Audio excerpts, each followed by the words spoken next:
Muito bom dia, boa noite a você, a paz do Senhor, aqui em Fortaleza. Eu sou o pastor Paulo César Sampaio e você está em excelente companhia no sistema Benedictus de Comunicação, ao vivo em cores, para todo mundo de fala portuguesa. Hoje, dia 19 de dezembro, são 22h04 em Fortaleza.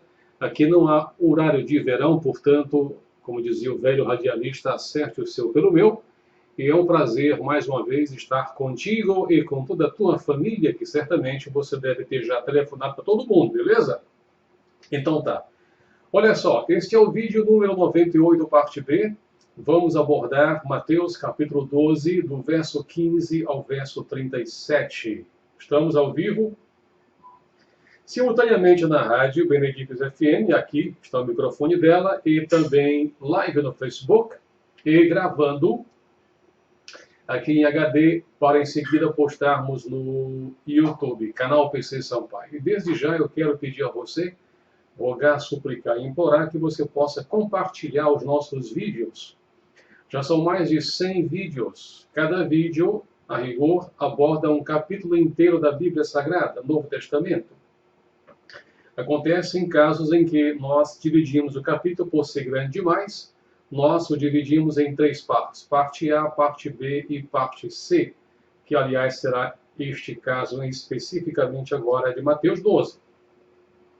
Portanto, obrigado a você pela sua sintonia, pela sua paciência comigo e pelo seu compartilhar. Vamos então, Mateus 12, do verso de número 15 em diante. Mas Jesus, sabendo disto, afastou-se dali, e muitos o seguiram, e a todos ele curou. Gravem bem isso, e a todos ele curou. Advertindo-lhes, porém, que o não expusessem à publicidade, para se cumprir o que foi dito por intermédio do profeta Isaías. Verso 18. Eis aqui o meu servo que escolhi, o meu amado, em quem a minha alma se compraz. Farei repousar sobre ele o meu espírito, e ele anunciará juízo aos gentios. Não contenderá, nem gritará, nem alguém ouvirá nas praças a sua voz. Não esmagará a cana quebrada, nem apagará a torcida que fumega, até que faça vencedor o juízo. E no seu nome esperarão os gentios. Muito bem. Verso 22 diz assim. Então lhe trouxeram um endemoniado, cego e mudo, e ele o curou.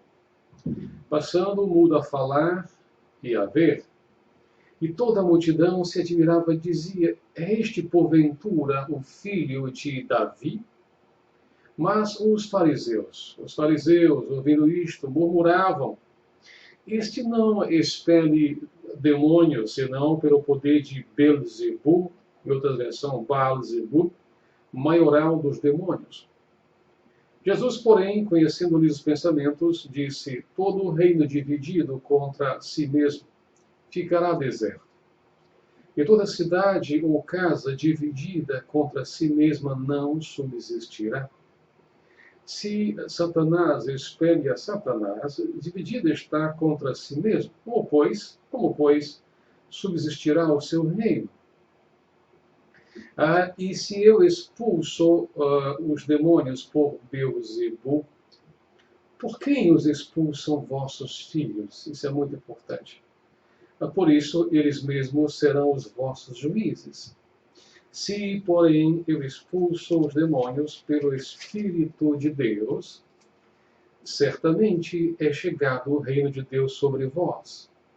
Ou como pode alguém entrar na casa do valente e roubar-lhe os bens sem primeiro amarrá-lo? E então lhe saqueará a casa. Quem não é por mim é contra mim. E quem comigo não ajunta, espalha.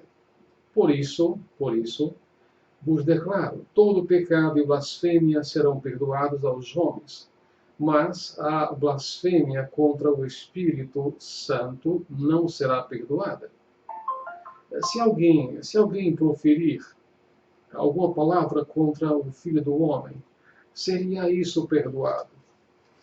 Mas, se alguém falar contra o Espírito Santo, não lhe será isso perdoado, nem neste mundo, nem no porvir. Fizemos, como de praxe, leitura na versão atualizada. Permito-me, como de praxe também, que eu faça comentários a partir também da versão corrigida. Aliás, é a versão mais popular no meio pentecostal. Muito bem, vamos começar como de praxe aqui do versículo 15. E Jesus, sabendo isso, retirou-se dali e acompanhou uma grande multidão de gente, e ele curou a todos. Veja, nós tínhamos observado que Jesus tinha curado a mão do homem, a mão ressequida daquele homem, no meio da sinagoga. A partir dali, os fariseus, conforme eu disse no vídeo anterior, começaram a se reunir e a projetar e a planejar a sua morte. Coisa horrenda, diabólica, porque não se poderia jamais uma pessoa de bom senso, com sensibilidade e sentimentos, e se dizendo religiosa, planejar a vida tirar a vida de outra pessoa. Isso não faz o menor sentido. No entanto, mais de uma vez, se você lê o Novo Testamento com vagar, você irá perceber que os fariseus sempre fizeram isso, porque tiveram na pessoa de Jesus Cristo o seu maior inimigo. Esta aqui é a grande verdade. Então Jesus, no versículo 15, sabendo isto, o que ele faz? Ele se retira, porque ele não era tonto. Ele sabia que não era a hora dele se entregar na cruz por cada um de nós. Ele sabia que tinha ainda todo o ministério pela frente e não poderia ser naquele momento que ele iria se entregar. De modo que ele se retirou dali. Agora, cada vez que ele entrava em algum lugar, ou que ele saía de algum lugar, uma numerosa multidão o seguia, e não foi diferente aqui. O texto é claro. Acompanhou uma grande multidão. Multidão. E, detalhe, ele curou a todos. Louvado seja Deus. Ele curou a todos. Alguns pregadores já afirmaram categoricamente que o milagre, do ponto de vista da confirmação do Evangelho, seria o milagre a coisa mais importante, a ponta mais importante, o fato mais extraordinário. E este pensamento é compartilhado e, digamos, tem o aceite de muita gente. Eu penso ligeiramente diferente. O milagre, na verdade, como o nome já diz, foge ao raciocínio normal, foge a uma explicação científica. O milagre físico, de fato, causa grande comoção, grande espanto, surpresa, tudo isso é maravilhoso. Todavia, o maior milagre, na verdade, não é o físico, porque a pessoa pode se curar e depois, de repente, a doença pode voltar. A pessoa pode se curar fisicamente da doença, no entanto, ela vai morrer, não é? Mais cedo ou mais tarde, ela vai morrer. Então, observem o seguinte: o maior dos milagres, com certeza absoluta, é o milagre da salvação. É aquela pessoa que andava sem Deus, sem paz, sem salvação, sem perspectiva nenhuma de vida, deprimida, depressiva, desterrada, depauperada, todos os 10 que você puder imaginar, desesperada ou desesperado, talvez seja o caso de alguém que me escute neste momento, e, no entanto, na hora que a pessoa compreende o Evangelho, a simplicidade, ao mesmo tempo, da singularidade desta mensagem. Jesus Cristo morreu na cruz por mim e por ti. Jesus Cristo é o próprio Deus. Jesus Cristo morreu para que eu e você pudéssemos confiar nele e, em assim confiando, seja por ocasião de sua vinda para buscar a sua igreja, ou seja, por ocasião de nossa ida a ele, a rigor, pela morte física nossa, estaremos com ele. Era o que o velho apóstolo Paulo dizia: olha, eu tenho, na verdade, um sentimento de uma preferência de estar com Cristo que é incomparavelmente melhor. Todavia, eu percebo que a minha permanência, estou parafraseando o velho Paulo, a minha permanência aqui na terra, entre vocês, dentre vocês, é importante para que nós possamos trocar algumas experiências e possamos edificar um ao outro. Louvado seja Deus. Percebe? Agora, quando ele curava as pessoas, quando Jesus curava as pessoas, ele tinha uma coisa bem interessante. Versículo 16, recomendava-lhes rigorosamente que o não descobrissem, que o não expusessem à publicidade, não é?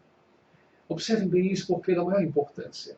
Jesus, quando curava alguém, ele não tocava a trombeta, ele não queria, ele pedia às pessoas para, quando muito, fossem se apresentar ao sacerdote do templo e pudessem fazer os seus sacrifícios conforme fosse a doença, conforme fosse o rito, mas não o expusessem à publicidade.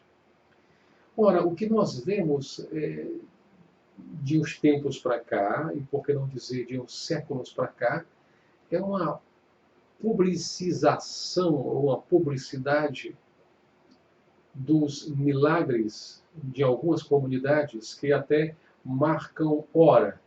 Milagres com hora marcada. Você certamente deve ter já visto, deve ter já lido, deve ter já assistido na televisão ou no rádio de comunidades inteiras que, a rigor, estão multimilionárias com essa coisa de milagres com hora marcada. Frases de efeito tipo, onde o milagre espera por você. Ora, pelo amor de Deus, isto é uma insanidade. Isto é exatamente o oposto que Jesus fazia quando ele curava. Ele não queria se expor, ele não queria que aquilo fosse publicizado. Portanto, se nós queremos de fato imitar o próprio Cristo, deveríamos também fazer a mesma coisa.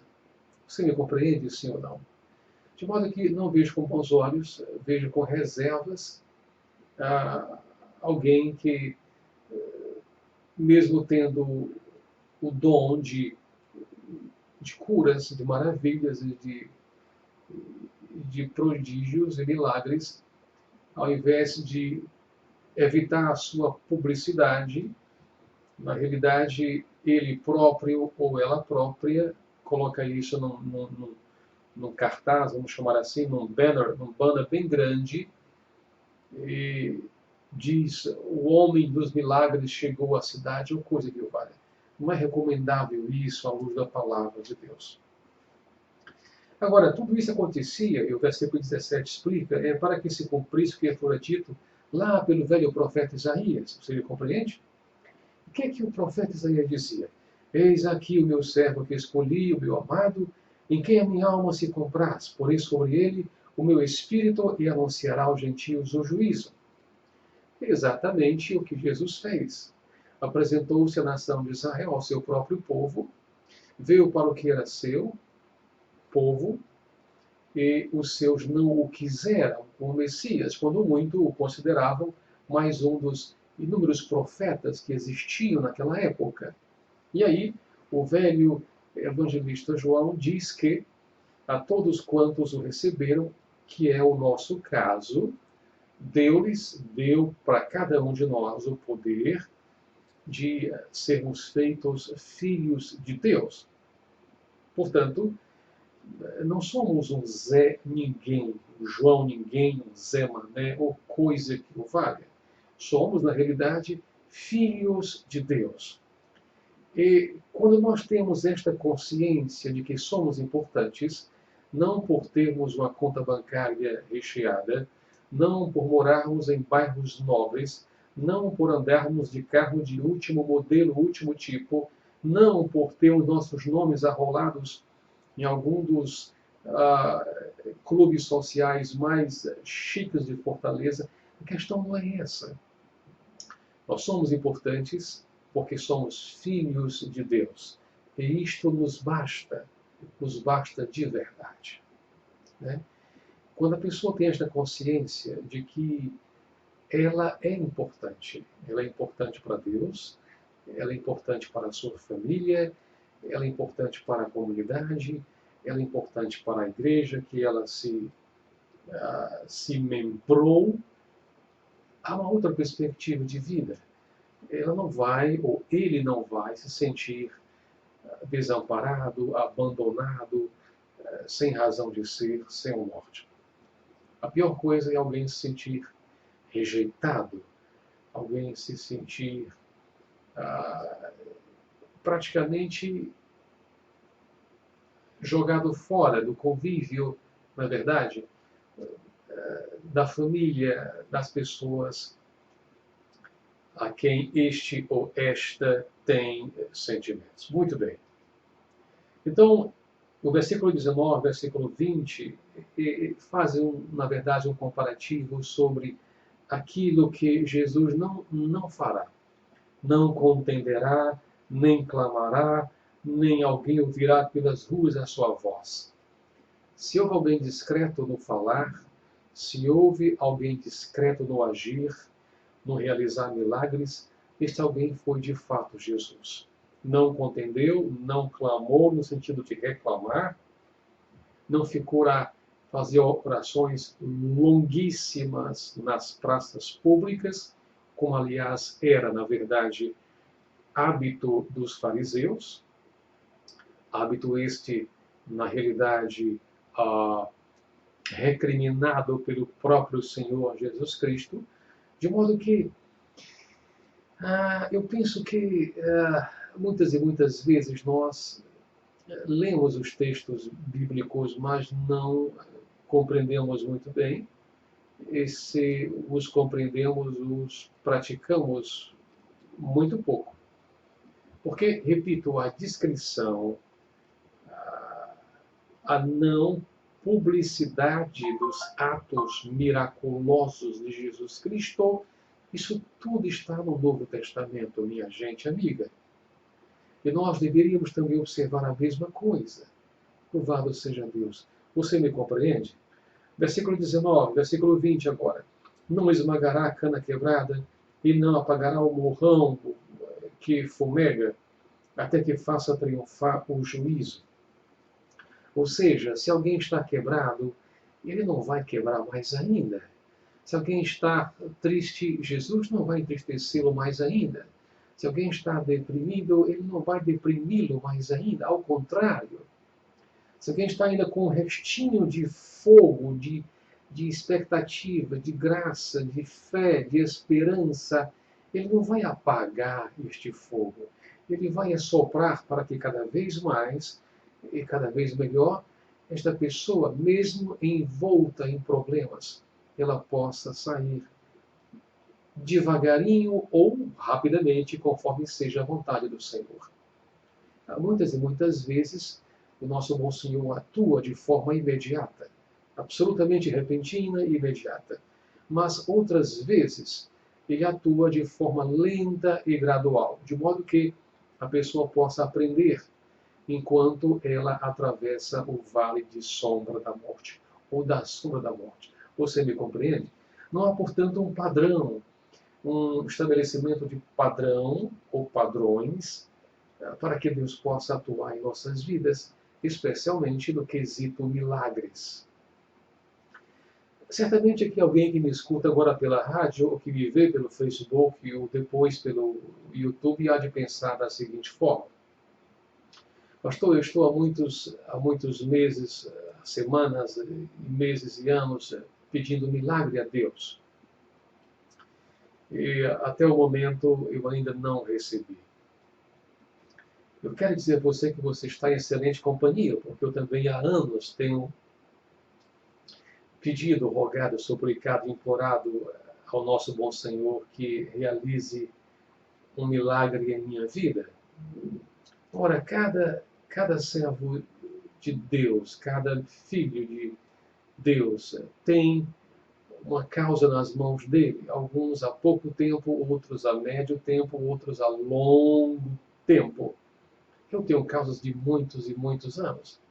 Algumas outras já foram resolvidas, mas especialmente uma ou duas que são de grande monta ainda não foram resolvidas.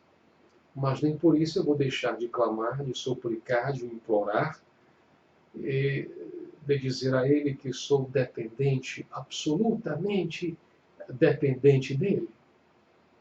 Não posso jamais decretar ou exigir, ou, ridículo, pulo na parede e dizer que, porque sou teu servo, tu és obrigado, ou coisa que o valha. Pelo amor de Deus, jamais façamos isto. E nem se você vier, porventura, a assistir alguém na televisão ou no rádio falando sobre isso, não dê o menor ouvido, porque é antibíblico. Nós somos, na verdade, barro, e ele é o oleiro, e ele nos faz e nos quebra, e depois emenda os pedaços. Em bom cearense, os cacos para todo lado, mas ele é capaz de emendar cada um dos cacos e pôr de novo dentro da gente o Espírito Santo. Isso é muito importante, até que faça triunfar o juízo que vem dele, somente dele, com toda a sua autoridade. Você me compreende? Eu sei que sim. Vamos lá então, versículo 22 fala assim: trouxeram-lhe então um endemoniado, cego e mudo. A coisa aqui é gravíssima, porque o cidadão é endemoniado, cego e mudo. Ora, já é uma desgraça ser endemoniado. Já é dupla desgraça ser endemoniado e cego. Mas ser triplamente desgraçado é o fim do mundo. Endemoniado, cego e mudo. Isso é da maior gravidade. Agora veja, é um caso raríssimo, onde a pessoa está ao mesmo tempo endemoniada, cega e muda. Alguém dirá, mas pastor, são 3 sequelas, mas de uma só origem. O espírito, o espírito está possuindo a pessoa, está cegando a pessoa e está tornando-a muda sem falar. E é verdade. Vocês não imaginam como não é tão fácil quanto parece a gente perceber que alguém está de fato endemoniado. Dou-lhes aqui algumas características. Se a pessoa está com uma força descomunal, uma força física descomunal, que são necessárias várias pessoas para segurar a pessoa. Esse é um ponto. Se a pessoa está com uma mudança de voz, não é? A xenolalia, uma mudança de voz, com grunhidos, com coisas ininteligíveis, segundo o sintoma. Se a pessoa está com os olhos vitrificados, ou virados, ou inquietos, terceiro sintoma. Se a pessoa está, de repente, proferindo coisas, falando coisas que normalmente a pessoa jamais falaria, é um terceiro ponto. Existem vários outros pontos, porém esses são os mais básicos para se detectar se alguém de fato está endemoniada ou não. Um quarto, aversão ao sagrado, ou seja, a pessoa não tolera que se leia a palavra perto dela, que se leia um salmo, que se leia um provérbio, que se leia uma passagem bíblica. Não suporta ouvir o nome Jesus Cristo. Você está me compreendendo, sim ou não? Então, tudo isso são sintomatologia de uma pessoa endemoniada. Já houve casos em que, até falei em outro vídeo, foram necessários mais de 8 homens para segurar uma única mulher. 8 homens para segurarem uma única mulher. Tamanha era a força, não dela, mas do demônio. Agora veja o que Jesus fez com este pobre coitado, endemoniado, cego e mudo. O verso 22 é claro. E o curou de tal modo, e de tal modo curou, que o cego e mudo falava e via. Glória a Jesus. Falava e via. Porque não há nada impossível para Deus. Aquilo que a medicina tem o seu... Aqui eu paro. Aquilo que a medicina diz que não há mais a menor possibilidade cientificamente, é exata e precisamente aí que entra a palavra de Deus. Que entra o impossível, que entra a ação do Espírito Santo de Deus. Você me compreende? Eu sei que sim. Agora, depois que esse endemoniado é curado e que ele passa a ver, que ele passa a falar, certamente esta pessoa era conhecida de toda a comunidade de então. O que acontece? Toda a multidão, é o verso 23, toda a multidão se admira e passa a dizer o seguinte: não é este o filho de Davi? Observem a frase como é interessante. Não é este o filho de Davi? Mas como filho de Davi? Ele era filho de José adotivo. Percebem? É porque ele próprio, Jesus Cristo, já se tinha pronunciado como filho do homem.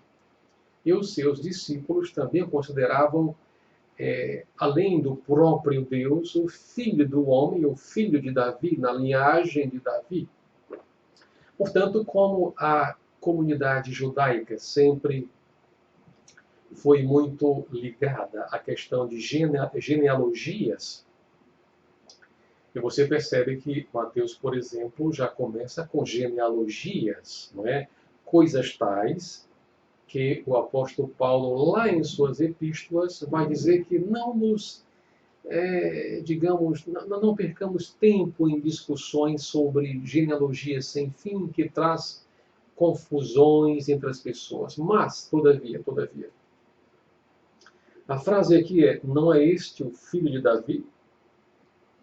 Tipo assim, de onde ele surgiu? Afinal de contas, é filho de Davi, é filho de José o carpinteiro, é filho de Maria. De onde vem tamanha autoridade para expulsar demônios e fazer cegos verem e mudos falarem? De onde vem tudo isso? Você me compreende? Observem. Mas os fariseus, ouvindo isso, diziam... A multidão fazia um questionamento: não é este o filho de Davi? Agora os fariseus, os religiosos de plantão na época, faziam outro questionamento, aliás, em forma de acusação. Este não expulsa os demônios, senão por Beelzebub, em outra versão, Baal-zebub, que era o maioral, o deus das moscas, um dos deuses dos filisteus na época. Você me entende? Muito bem. Jesus, evidentemente, que ouve um e ouve outro. Ouve a multidão e ouve os fariseus. E resolve dar uma resposta aos dois grupos. Verso 25.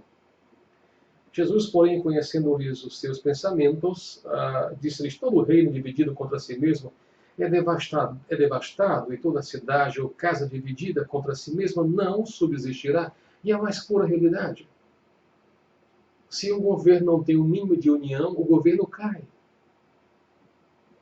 Isso é uma verdade.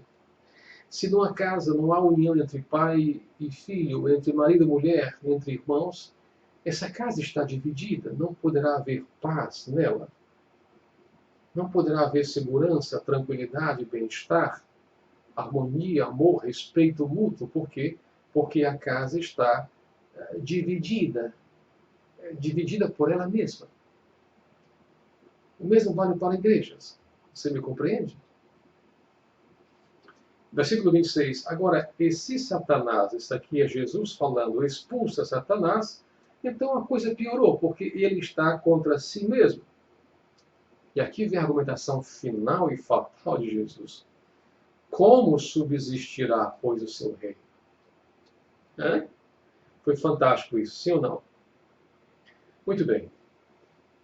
Mas o nosso bom Senhor começa a colocá-los na parede agora, versículo 27. E se eu expulso os demônios por Beelzebub, E se vocês dizem que eu expulso os demônios por Beelzebub, por Baal-zebub, o príncipe das moscas, os deuses das moscas dos filisteus, eu pergunto a vocês, e por que expulso os vossos filhos?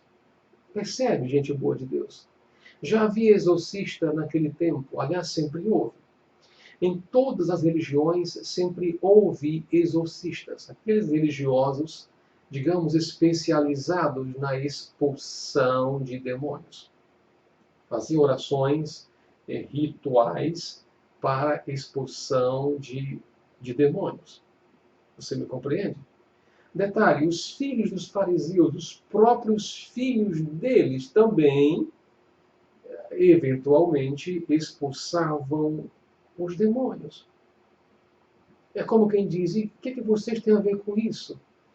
Se vocês não compreendem nem o porquê dos seus filhos, nem como eles expulsam os demônios, por que vocês vêm agora me questionar como eu faço isso, por que eu faço isso?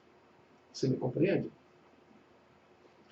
Então ele vai, fulmina, o nosso bom Jesus, fulmina e diz assim, portanto, eles mesmos, vossos filhos, serão os vossos juízes.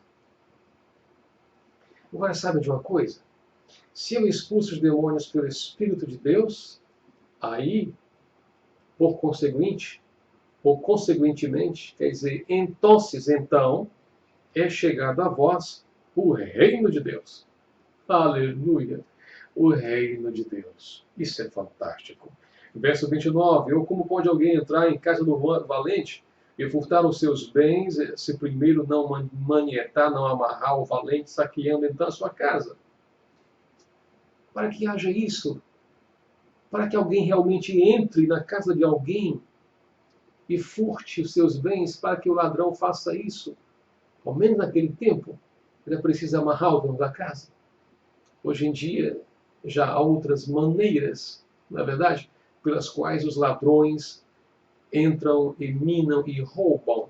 Isso, ladrão, pé de galinha, sem falarmos aqui nos ladrões de colarinho branco lá em Brasília, isso já é outra questão. Então, o verso 30. Quem não é comigo é contra mim. E quem comigo não ajunta, espalha. Dito de outra forma, se os filhos de vocês, fariseus, expulsam os demônios e vocês nem sequer compreendem o porquê das coisas, como eles fazem isso, não me questionem se eu expulso os demônios.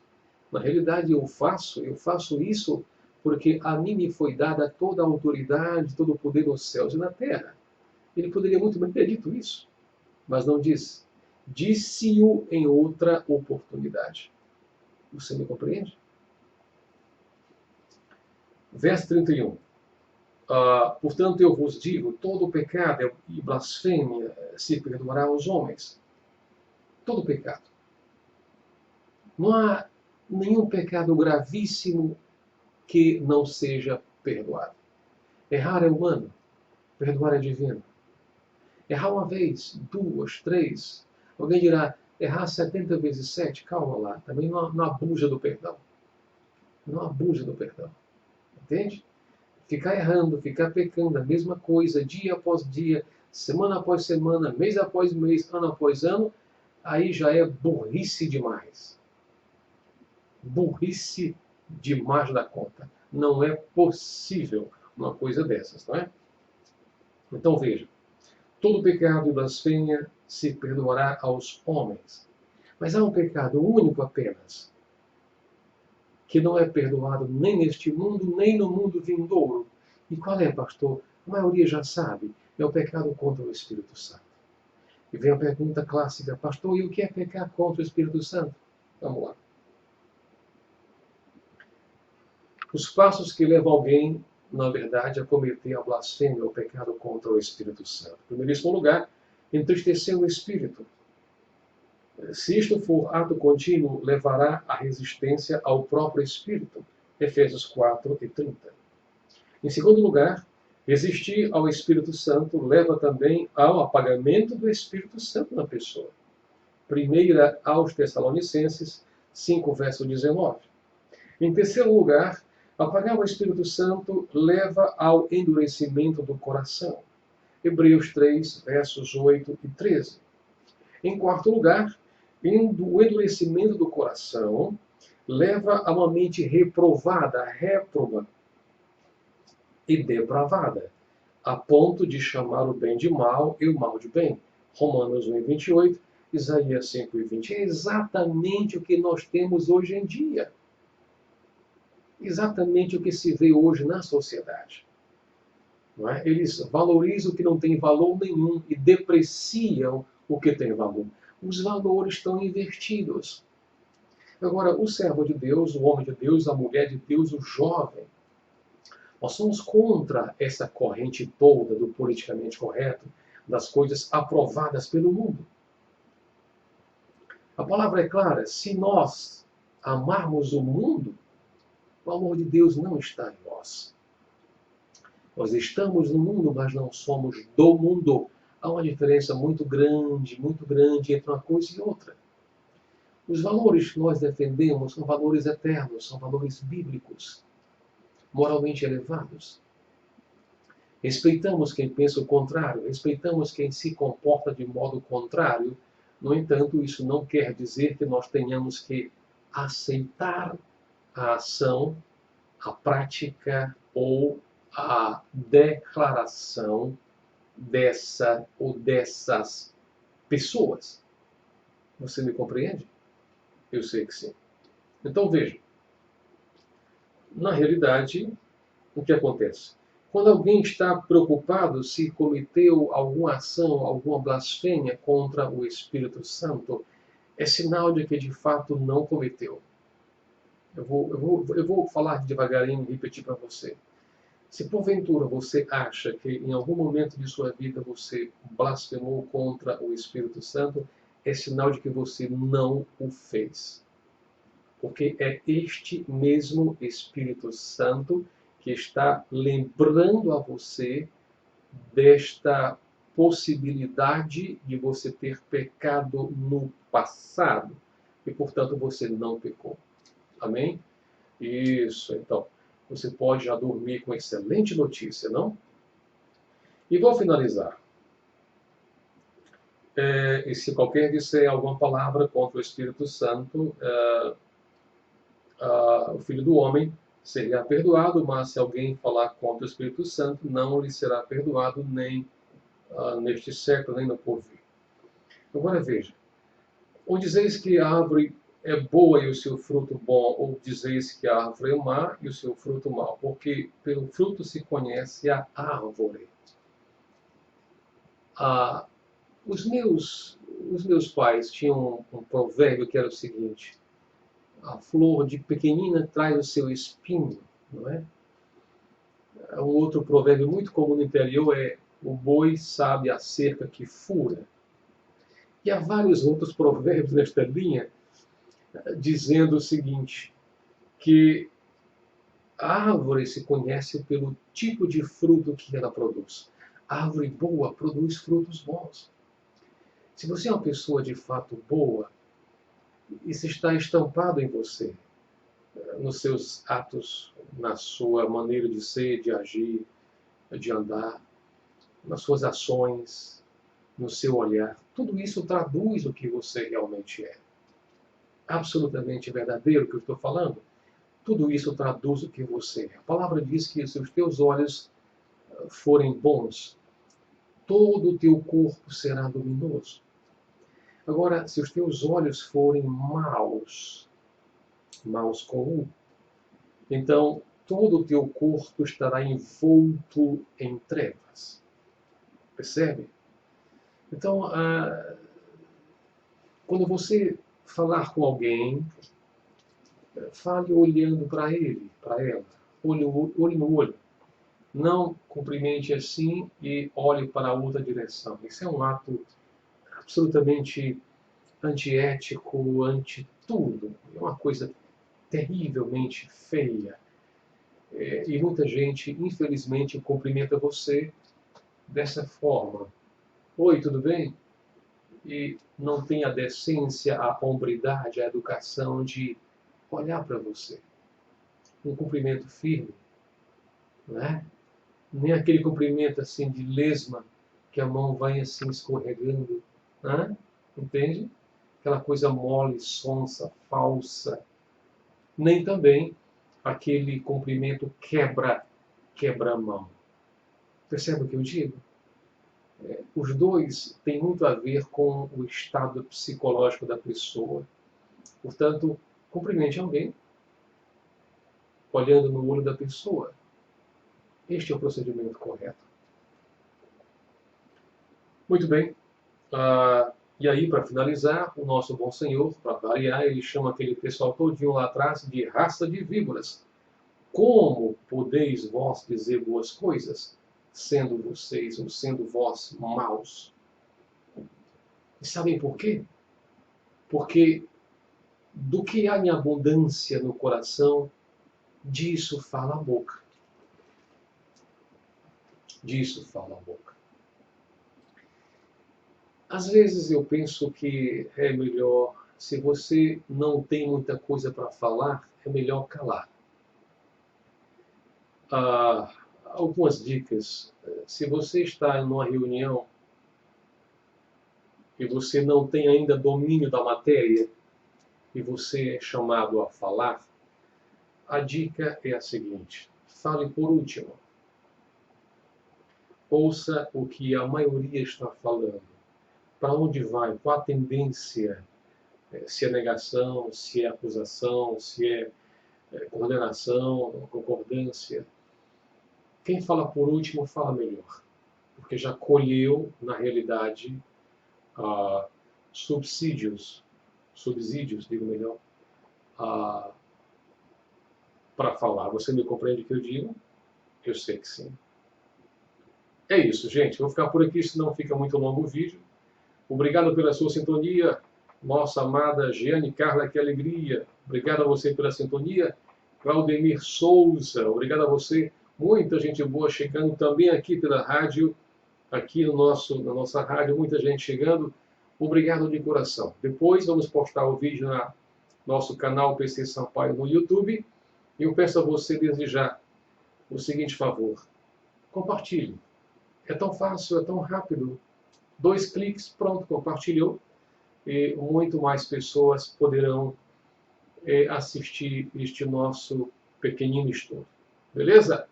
Obrigado, a paz do Senhor, e até a próxima quarta-feira, se Deus quiser, porque Ele há de querer. Até lá.